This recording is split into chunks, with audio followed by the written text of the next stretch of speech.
Good morning बच्चों, online class में आपका स्वागत है। अपने एक्सटेंशन के अंदर पढ़ रहे थे गौशाला विकास कार्यक्रम और डेवलपमेंट, यानी कि गौशाला के संवर्धन है विकास के बारे में अपने कुछ बातें पढ़ ली थी। अब अपने आगे पढ़ रहे हैं, आगे अपने पढ़ रहे हैं अभी जो सलाहकार समिति, इससे पहले अपने पढ़ा था अभी जो गौशाला संरक्षण है संवर्धन है नीति है, उसका प्रबंधन है संचालन कौन होता है, तो होता है राजस्थान का गोपालन विभाग। क्या है? गोपालन विभाग। अब नेक्स्ट पॉइंट है सलाहकार समिति और उसके कार्य। ये जो समिति बनाई गई है उनके क्या क्या कार्य क्या रहे। पहला तो है निधि की धनराशि के उपयोग हेतु मुख्य सचिव की अध्यक्षता में निम्नलिखित सलाहकार समिति होगी जिसके निम्नलिखित सदस्य होंगे। अब देखो, जो ये समिति बनाई जाती है ना, इसके अलग अलग कार्य होते हैं और अलग अलग इनके सचिव होते हैं। तो इसमें पहला दे रखा है अतिरिक्त मुख्य सचिव, प्रमुख शासन सचिव, कृषि विभाग, ये इनके सदस्य होंगे। किसकी? समिति की। समिति का मतलब होता है इसमें अलग अलग व्यक्ति जुड़े होते हैं, कई व्यक्तियों की मिलाकर समिति बन गई। तो पहला इसने दे रखा है अतिरिक्त मुख्य सचिव, किस विभाग का? कृषि विभाग। एक सदस्य तो उधर से हो गया। नेक्स्ट क्या कह रहे हैं? मुख्य सचिव कौन सा? वित्त विभाग का एक सदस्य। नेक्स्ट दे रखा है इसने स्वायत्त शासन विभाग का। नेक्स्ट पंचायती राज ग्रामीण विकास का। नेक्स्ट दे रखा है आपदा प्रबंधन का। इस तरह से इनके समिति में सदस्य होते हैं, ठीक है। तो इससे पहले अपने पॉइंट पढ़े थे अभी नीति के गठन के उद्देश्य क्या है, इनके स्रोत क्या हैं, जो अपने राजस्थान गो संरक्षण संवर्धन जो अपने नीति बनाई थी उनके सदस्य कौन कौन से हैं या इनके स्रोत क्या है। स्रोत का मतलब आय कहाँ से प्राप्त होती है। और उसके बाद में अपने पढ़ा था अभी नीति का जो प्रबंधन है और ये जो संचालन कौन करता है, पशुपालन गोपालन विभाग करता है। अब अपने पढ़े थे सलाहकार समिति। समिति का मतलब होता है कि जो सलाह देती है उनको कार्य करने के लिए तो समिति बनाई जाती है अलग अलग विभाग के सदस्य और लेकर। तो ये विभाग मैंने आपको बता दिया। अब है सलाहकार समिति के निम्न कार्य। कार्य क्या होते हैं? गौवंश संरक्षण संवर्धन तथा पालन पोषण हेतु प्रदान की जाने वाली सहायता राशि का निर्धारण करना, यानी कि ये समिति क्या करती है कि संरक्षण संवर्धन के लिए जो राशि आती है उनका निर्धारण करते हैं भी कौन सी राशि किस क्षेत्र में किस काम के लिए लगाई जाएगी। नेक्स्ट क्या है? गौशालों या कांजी हाउस में। देखो कांजी हाउस मैंने आपको बताया था ये किसके द्वारा? नगर पालिका के द्वारा। पालन पोषण हेतु राशि की दर अवधि तथा वितरण प्रक्रिया का निर्धारण करना, भी कितनी राशि किस गौशाला में देनी है ये कौन करती है? सलाहकार समिति निर्धारित करती है।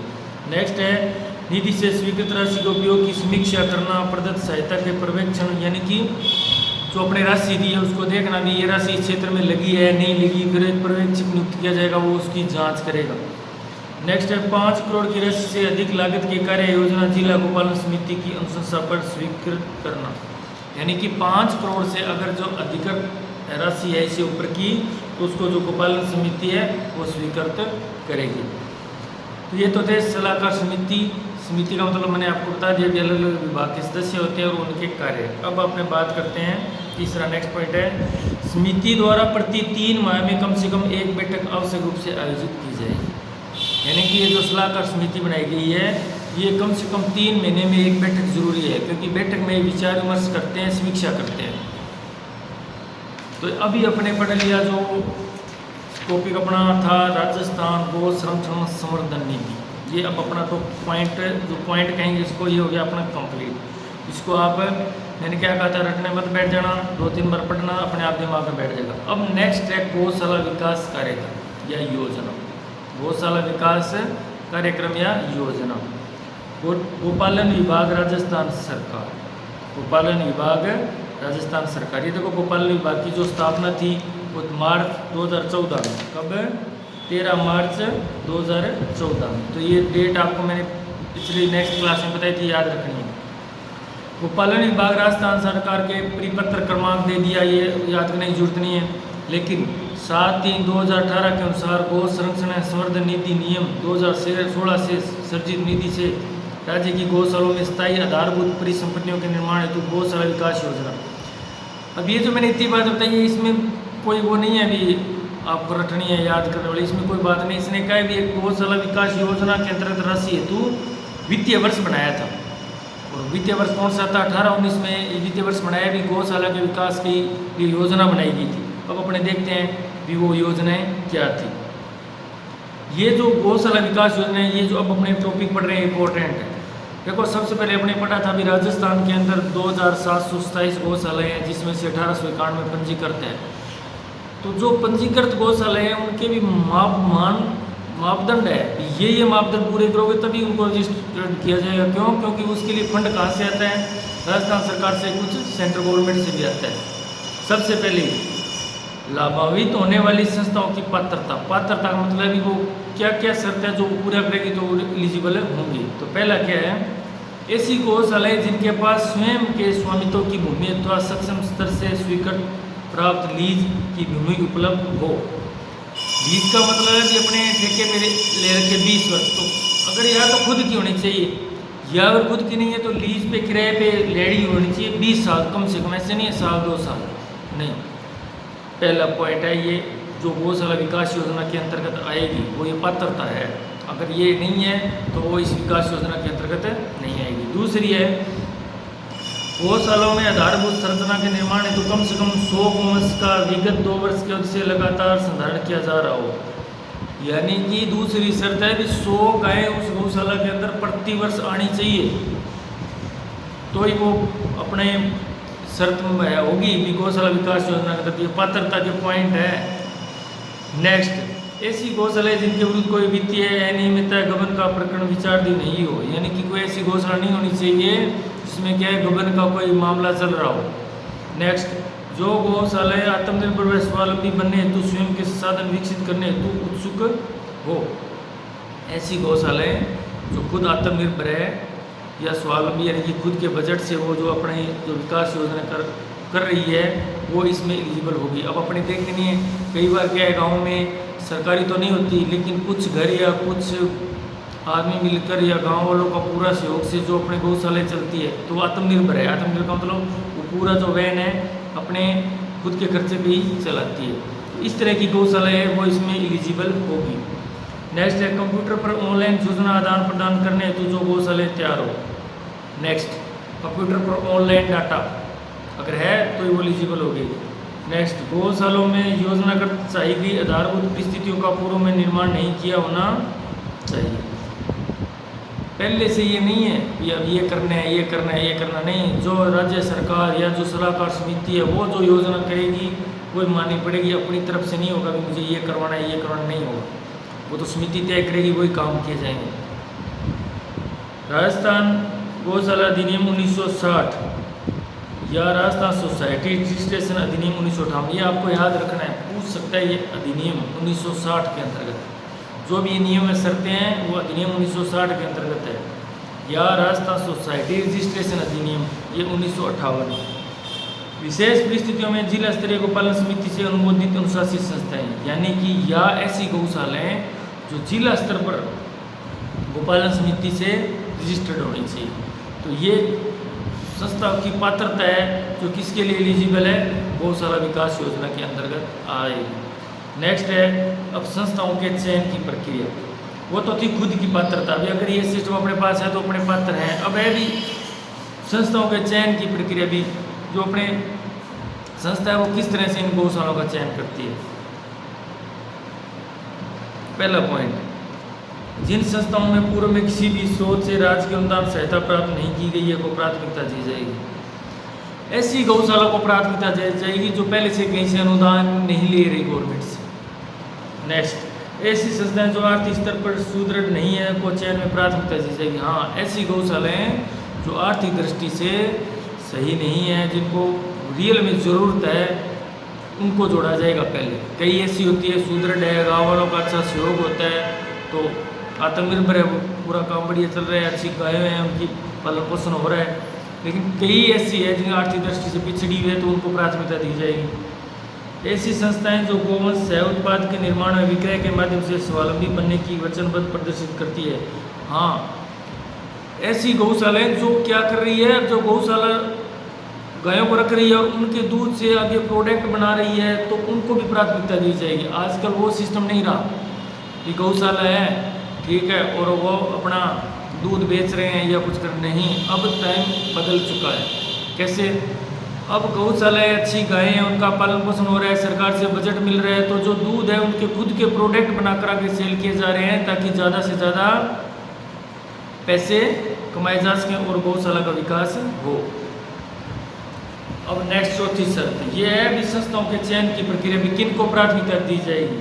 तो अपने पहले पढ़ा था जिसने अनुदान पहले से नहीं ले रखा, दूसरी जो आर्थिक दृष्टि से पिछड़ी है, तीसरी अपने पॉइंट पढ़ा कि जो अपने इस तरह से वचनबद्ध है भी मैं खुद के उत्पाद बनाकर आगे सेल करेंगे। चौथा, यदि निदेशालय को लाभान्वित होने वाली संस्थाओं के अत्यधिक आवेदन प्राप्त होते हैं तो स्थायी आधारभूत संरचना निर्माण हेतु मध्यवार दी जाने वाली सहायता को विभक्त कर अधिक से अधिक संस्थाओं को लाभान्वित करने का प्रयास किया जाएगा। उदाहरण के लिए यदि एक संस्था ने पानी की खेली, चारा खेली, खरंजा निर्माण, चारागार निर्माण सहित 4 मद के लिए सहायता चाहिए तो अधिक आवेदन प्राप्ति की स्थिति में संस्था को किन्हीं 2 या 3 मद में सहायता स्वीकृत कर शेष अन्य संस्थाओं को लाभ। देखो कई बार ज़्यादा फार्म आ जाते हैं, ठीक है, जिनको सहायता की जरूरत है, तो उस कंडीशन में क्या किया जाएगा कि मान लो एक गौशाला है उसमें कोई 3 या 4 काम में मोस्टली करवाने वाले हैं तो फार्म ज़्यादा ही हुए हैं, तो वहाँ पे क्या किया जाएगा जो 3 या 4 जो काम करवाने वाले हैं उनको 4 की जगह 2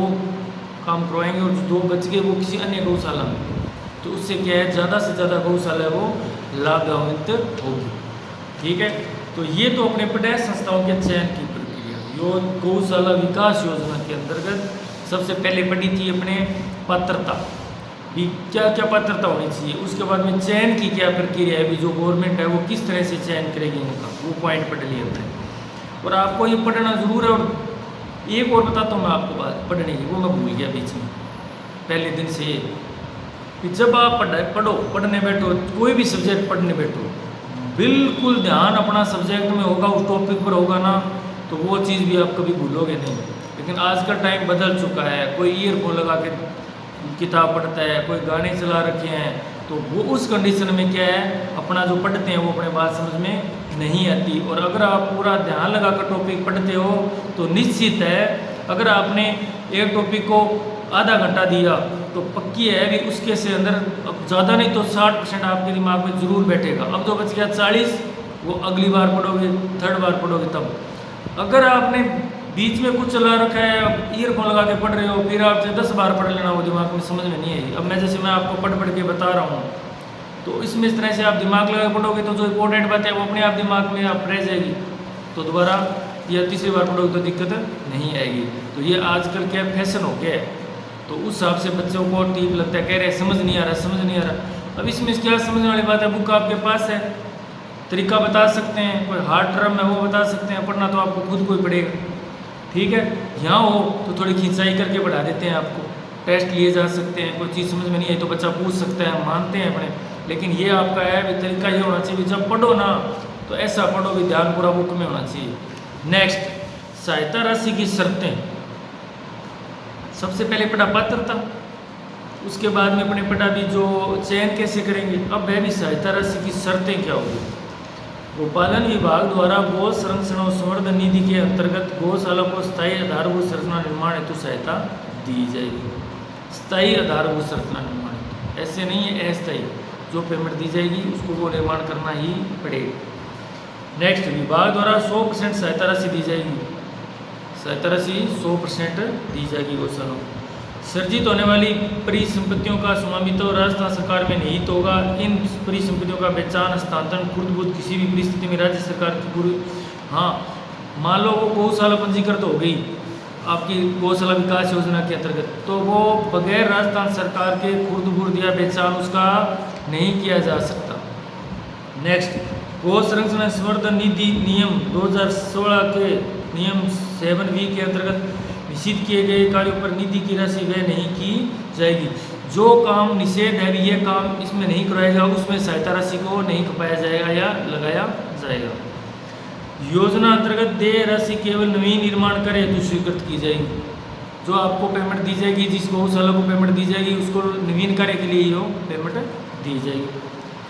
स्वीकृत और प्रारंभ किए गए निर्माण कार्य का नाम, विवरण, लागत राशि, निधि से स्वीकृत राशि, कार्य अवधि आदि के विवरण का एक बोर्ड, ये आपको पता ही है।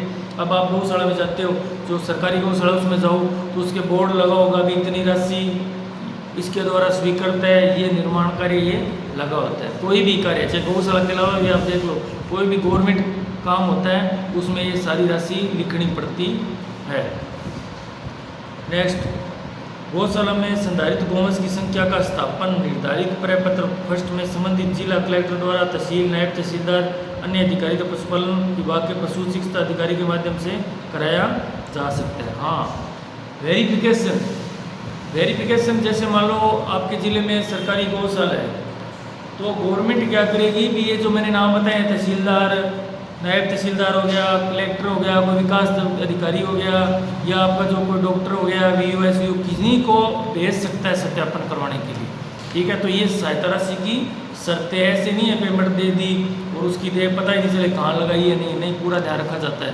ठीक है, तो ये अपनी बड़ी थी सहायता राशि की शर्तें। अब देखो, गौशाला विकास योजना थी, अपने पढ़ा पहले जो संस्था है उसकी पात्रता क्या होनी चाहिए। पात्रता मतलब समझते हो, जैसे आप फार्म भरते हो तो ये पात्रता बोलते हैं भी +2 पास होना चाहिए, 10वीं पास होना चाहिए। उसी तरह से इसने पात्रता बताई सी, आपको एक एक पॉइंट याद करना है। उसके बाद में चयन की प्रक्रिया भी, जो गवर्नमेंट है वो जो इन गौशाला को चयन किस तरीके से करेगी। और फिर जो सहायता राशि की शर्तें, जो सहायता राशि दी जाएगी उसके साथ साथ क्या शर्तें लगेगी। और उसके बाद में हम नेक्स्ट पढ़ रहे हैं अपने योजना के अंतर्गत स्थायी आधारभूत और पक्के निर्माण कार्य, ये बताए हैं निर्माण कार्य, ये कार्य।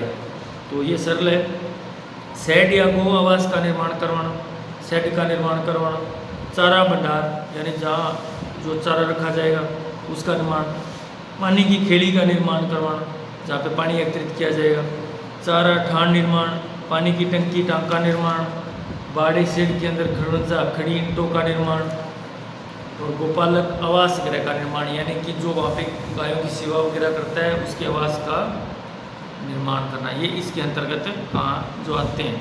ठीक है, ये काम करवाए जाएंगे। अब योजना की क्रियान्वयन एजेंसी, मान लो गवर्नमेंट ने आपको एलिजिबल कर लिया तो किसी एक एजेंसी को ये कार्य सौंपा जाएगा भी, आप इसका ध्यान रखोगे, ये काम आप करो। किसी को सौंपा जाता है, किसी कंपनी को या अपने किसी एजेंसी को। अब देखो अपने जो यहाँ एजेंसी किसको दे रहे हैं, योजना की क्रियान्वयन एजेंसी आधारभूत संरचना का निर्माण पत्र गौशालाओं निम्नलिखित संख्या में किसी एक संस्था को, जैसे ग्राम पंचायत को सौंप दिया या आपने आपके गांव में ये गौशाला है और इसमें से ये राशि और ये निर्माण कार्य करवाने हैं, तो वो एजेंसी है वो निर्माण कार्य करवाएगी, वही पूरा डिटेल बताएगी, उसको भी ये पैसा यहाँ लगा है इसमें लगा है, पूरा ध्यान रखा जाता है। नेक्स्ट है पंचायत समिति को, कृषि विपणन बोर्ड को दे दिया, राजस्थान राज्य सड़क विकास निगम को, स्वच्छ परियोजना को दे दिया, शहरी निकाय संस्थाएं जैसे नगर पालिका, नगर परिषद है, किसी को भी गवर्नमेंट दे सकती है कि आप ये काम करवाओगे। ठीक है, अब अपने बात करते हैं इसकी आवेदन और स्वीकृति जारी करने की प्रक्रिया, कि आवेदन कैसे करेंगे। अपने फॉर्म भरते हैं ना, तो वो इसी तरह से इसके आवेदन वाला है कि आवेदन कैसे करेंगे, तो ये अपने पढ़ेंगे नेक्स्ट क्लास में। Thank you.